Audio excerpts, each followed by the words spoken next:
nós vamos iniciar um assunto de extrema importância para todos nós. Vamos falar acerca de Jesus Cristo. Quem é Jesus Cristo? Então, certa vez, Jesus fez essa pergunta aos discípulos.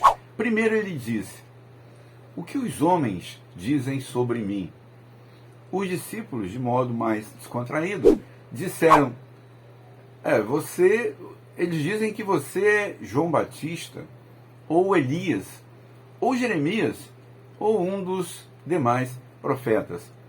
Aí Cristo mudou um pouco a pergunta e disse: mas e vocês? Quem vocês dizem que eu sou? Bom, aí a coisa mudou de figura, né? Agora é pergunta pessoal. Mas aí Pedro se adiantou e disse: tu és o Cristo, o Filho de Deus.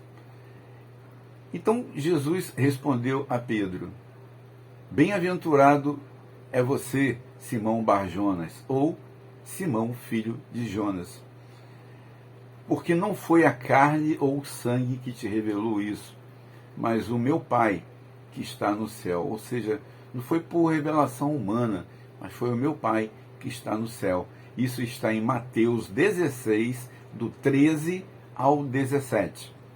Então Jesus Cristo manifestou-se aqui na terra em carne, em corpo humano, quer dizer, em corpo humano, né? Como um homem comum. E esse texto ele está muito bem expresso, por exemplo, em Filipenses 2, de 5 a 11, que, resumindo, é assim: tenham a mesma atitude que houve em Cristo Jesus, que mesmo sendo ele Deus, ele não se apegou a isso, mas esvaziou-se de si mesmo e veio a ser servo e tornou-se semelhante aos homens. Estando na forma de homem, ele humilhou-se e ele foi obediente em tudo ao Pai, ao ponto de morrer na cruz. E por isso Deus o exaltou acima de todo nome. Ele deu um nome acima de todo nome, para que ao nome de Jesus Cristo todo joelho na terra e no céu e na terra, toda língua confesse que Jesus Cristo é o Senhor, para a glória de Deus Pai.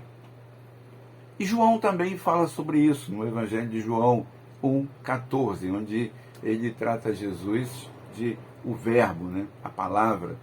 Então, João diz: e o verbo se fez carne e viveu entre nós. Vimos a sua glória, como a glória do unigênito do Pai, cheio de graça e de verdade. João 1,14. Jesus Cristo é Deus. Ele é a segunda pessoa da Trindade. Quando nós dizemos que Jesus Cristo é Deus, nós estamos falando do Deus Trino, do Pai, do Filho e do Espírito Santo. Então, Jesus é Deus, ele é a segunda pessoa da Trindade. E a Bíblia mostra isso. A Bíblia mostra que Jesus, ele é Deus. Jesus tem qualidade, tem atributos, atribuições que só Deus pode ter. Nenhuma criatura, seja no céu ou na terra, né, seja um anjo, seja homem, tem ou pode ter essas atribuições que são exclusivas de Deus. Só Deus tem essas atribuições.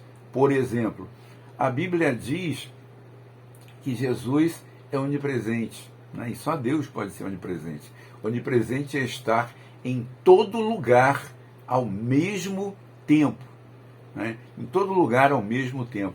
Então Mateus 18, 20 fala sobre isso, quando Jesus diz: onde estiverem dois, para ter uma reunião tem que ter pelo menos dois, né? Então, onde estiverem 2 ou 3 reunidos em meu nome, eu estarei no meio deles.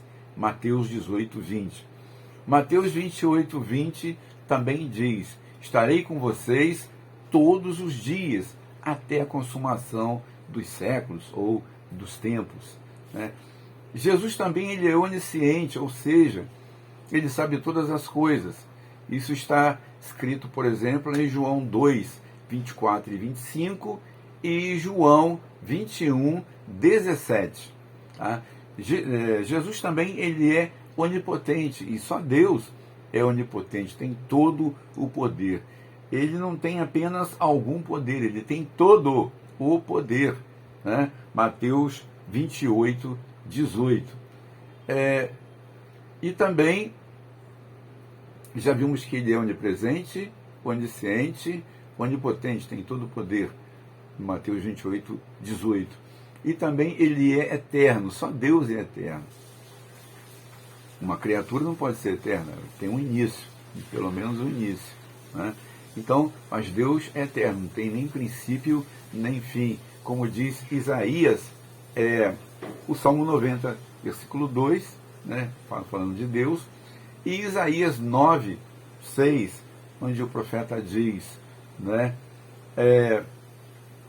que Jesus, 9, 6, quando ele diz que Jesus Cristo, ele é maravilhoso, conselheiro, Deus forte, príncipe da paz. Né? Então, maravilhoso, conselheiro, Deus forte, Pai da eternidade e príncipe da paz.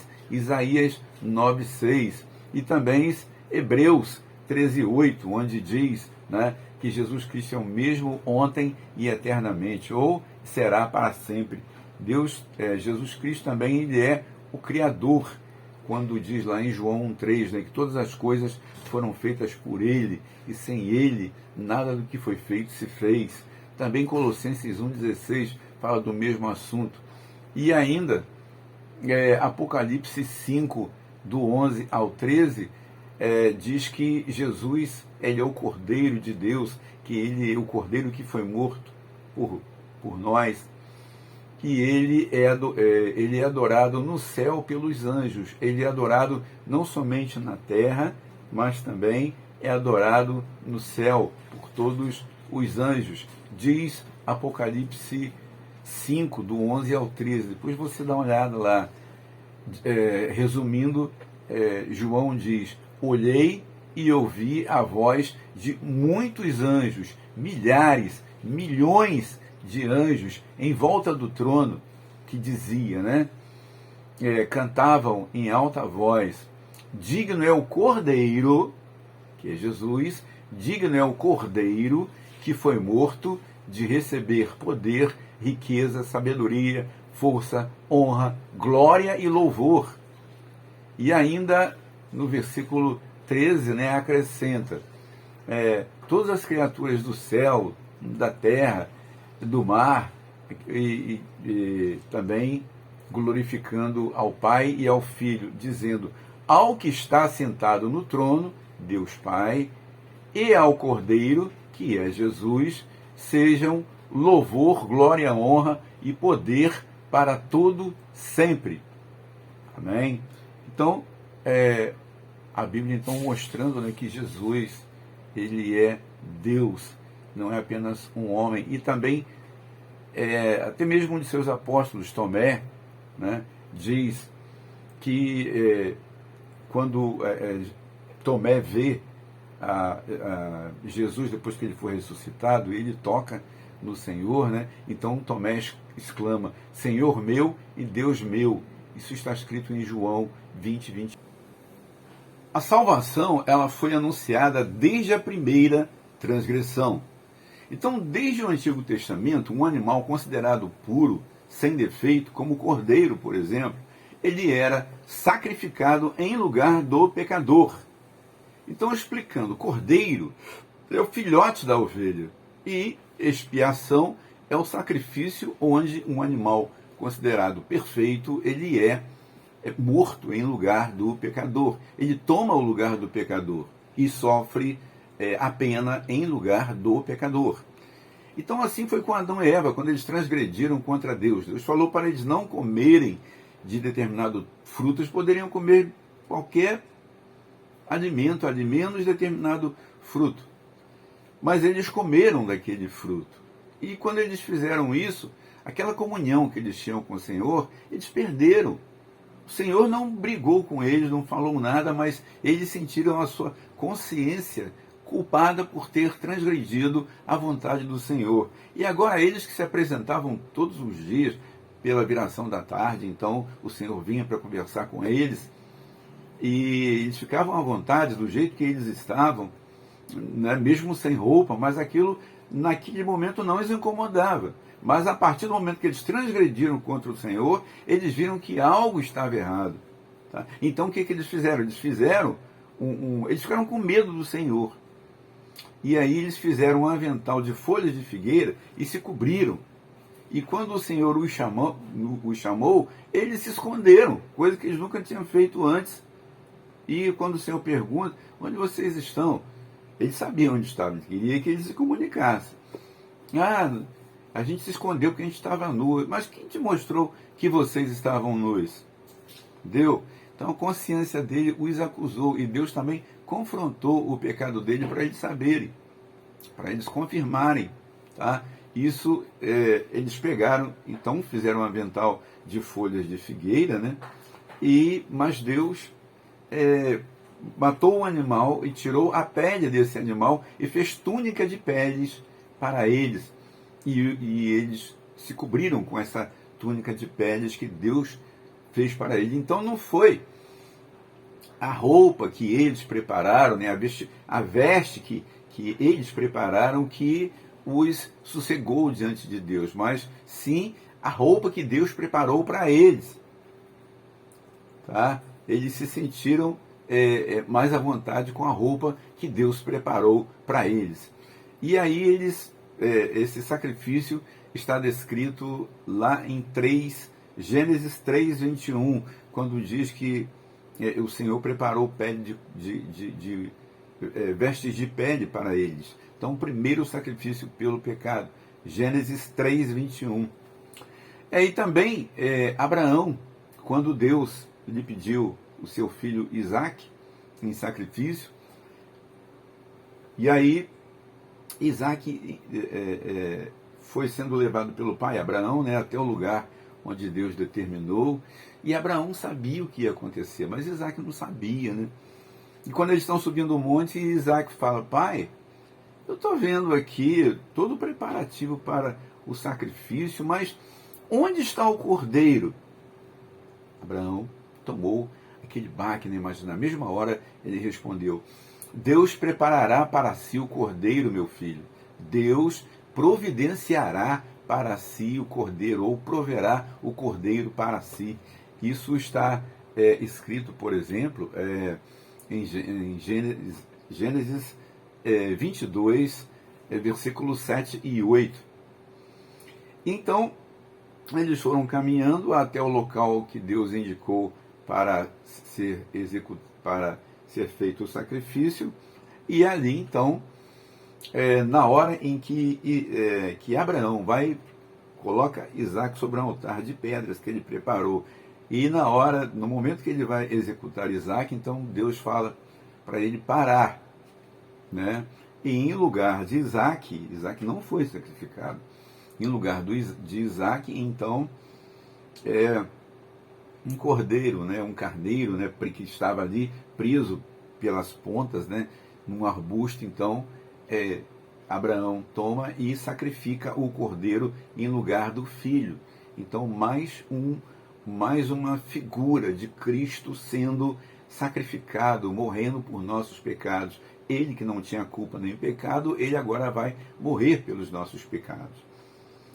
E também nos dias da lei de Moisés, né, então 2 cordeiros eram mortos todo dia, um pela manhã e outro pela tarde. Eles eram sacrificados em holocausto. Êxodo 29, versículo 38 e 39. Tá?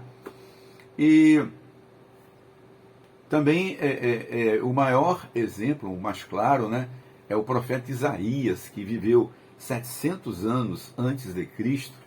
Então ele tem como que uma revelação, uma visão muito clara de Deus acerca do sacrifício do Cristo, do Messias, que morreria em nosso lugar, em nosso favor.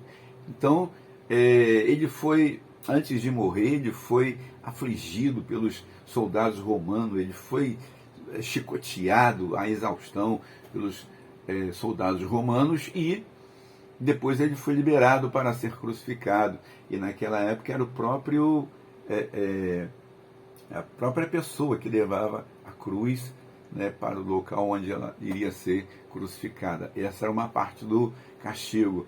E Isaías chega a dizer, lá em Isaías 52:14, né, sua aparência estava desfigurada, por isso que diz na escritura, né, que ele era sem parecer nem formosura, porque está descrevendo aí a hora da crucificação, a hora em que realmente ele foi desfigurado, que ele perdeu toda a sua formosura, evidentemente, né, ainda mais com uma coroa de espinho foi enterrada na sua cabeça, escorria sangue, ele com as costas toda arrebentada pelas chicotadas, e sendo conduzido até a cruz, e ali ele foi pregado naquela cruz, e o sangue escorrendo dele, né, era pregado pelas mãos, ou pelos punhos e pelos pés, um sobre o outro ali, e era uma morte dolorosa. Isaías 53 e descreve, né? Eu vou falar um resumo aqui do capítulo 53. Então, como estava desfigurado, por isso a sua aparência não atraía ninguém. Ele foi desprezado e rejeitado pelos homens. Ele tomou sobre si as nossas enfermidades e levou as nossas dores sobre si. Então, por causa das transgressões do meu povo, o Senhor fez cair sobre ele o pecado de todos nós. O Senhor fez cair sobre ele as transgressões de todos nós. Ele foi castigado, mas não abriu a sua boca. Ele se portou como uma ovelha quando é levada ao matadouro. Ele foi ferido por causa da transgressão do meu povo. E diz ainda, ele justificará a muitos e levará os pecados deles. Ele levou o pecado de muitos e intercede pelos pecadores. Isaías 53, de 1 a 12. Então essa descrição é como de um sacrifício pelo pecado, como era feito nos dias da lei de Moisés e até antes, né? E tanto é que quando João Batista ouviu, João Batista disse, eis o Cordeiro de Deus que tira o pecado do mundo, João 1:29, por causa do sacrifício que Jesus fez em nosso favor. Amém? Glória a Deus.